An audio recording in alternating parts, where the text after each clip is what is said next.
नमस्कार दोस्तों। आ गया हूँ आपके पास फिर से एक और गुदगुदाती हुई कविता लेके। हमारी जिंदगी में बहुत सारी चीजें होती रहती हैं। सो इन्हीं छोटे छोटे पलों को लेकर मैं कविताएं बनाता रहता हूँ। तो आज का शीर्षक है बर्तन। तो चलो शुरू करते हैं। बात सुनाता हूँ उस दिन की जब उनसे हमारी हुई अनबन थी। हमारी शाम ही हुई थी खराब, सुबह तो टनाटन थी। वे बोली, आने वाले हैं त्योहार, चलो थोड़ी शॉपिंग कर लेते हैं। वैसे राशन भी खत्म हो गया है, चलो थोड़ा वो भी भर लेते हैं। हमने कहा ठीक है, जाओ बच्चों को उठाओ और अपना थोबड़ा चमकाओ। वे बोले, तुम चुपचाप गाड़ी निकालो, हमें अपना काम मत बताओ। त्योहार के समय पर बोनस ना आने पर हम थोड़े थे गमगीन।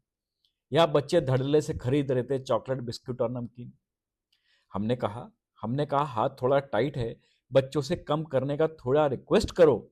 ये बोली, त्योहारों का समय है, तुम ही कहीं ना कहीं एडजस्ट करो, तुम ही कहीं ना कहीं एडजस्ट करो। सामान की ट्रॉली देख हमारा दिल और पर्स दोनों धड़क रहे थे। हम सामान पर बड़े दाम देखकर सरकार और महंगाई दोनों पे भड़क रहे थे। 15,000 का बिल भरकर हमने कहा चलो अब घर की तरफ निकलते हैं। वे बोली, घर के ग्लास टूट गए हैं, अभी बर्तन की दुकान पर चलते हैं। बर्तन की दुकान पर हुए वृतांत का आपको देता हूं विवरण। आपके दिमाग में भी छा जाएगा उसका अद्भुत चित्रण। वे बोली दुकानदार से, भैया नए डिजाइन के ग्लास दिखाओ, आजकल जो फैशन में है उसी के कुछ पीस बताओ।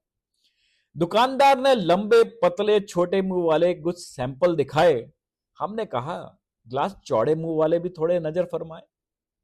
बीवी बोली, पतले मुंह वाले ग्लासों पर हम मोहित थी और हम चौड़े ग्लास वालों पे अड़े थे। इसी बात को लेकर हम दुकान पर लड़े थे। ना हम पतले ग्लास पर राजी हुए, ना उन्होंने हिलाई अपने चौड़े ग्लास के लिए मुंडी। इसी कश्मकश में अटक गई हमारी और उनकी कुंडी। दुकानदार बोला दुकानदार बोला, मान लीजिए मैडम की बात, इस छोटी सी बात पे क्यों झगड़ते हैं। पतले ग्लास कितने सुंदर हैं और आजकल तो सारे बड़े लोग पतले ग्लास ही पकड़ते हैं। हमने कहा हमने कहा ये पतले ग्लास हमारे पल्ले नहीं पड़ते हैं।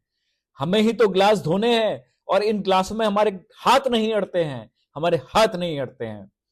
इस व्याख्यान को सुनकर दुकानदार की आंखों में अश्रु भर दिए। तनिक भी समय न लगाया और चौड़े मुंह वाले ग्लास पैक कर दिए। वे बोला वे बोला मैंने भी पतले मुंह वाले ग्लास देकर मैंने भी पतले मुंह वाले ग्लास देकर शांत किया था अपने बीवी के दिमाग का कीड़ा। अब जब भी ग्लास मांजता हूं, उंगलियां कट जाती हैं और होती है बहुत पीड़ा। बोला हमारी अर्धांगिनी से बोला हमारी अर्धांगिनी से, मैडम ये चौड़े मुंह वाले ग्लास ले जाओ, पति को भी दुख ना दो और खुद भी मौज उड़ाओ, और खुद भी मौज उड़ाओ, खुद भी मौज उड़ाओ। तो ये कुछ छोटा सा वृतांत आपको लगता है पसंद आया होगा। तो इसी तरह मेरी कविताओं को प्रोत्साहित करते रहिए, लाइक करते रहिए, शेयर करते रहिए। धन्यवाद।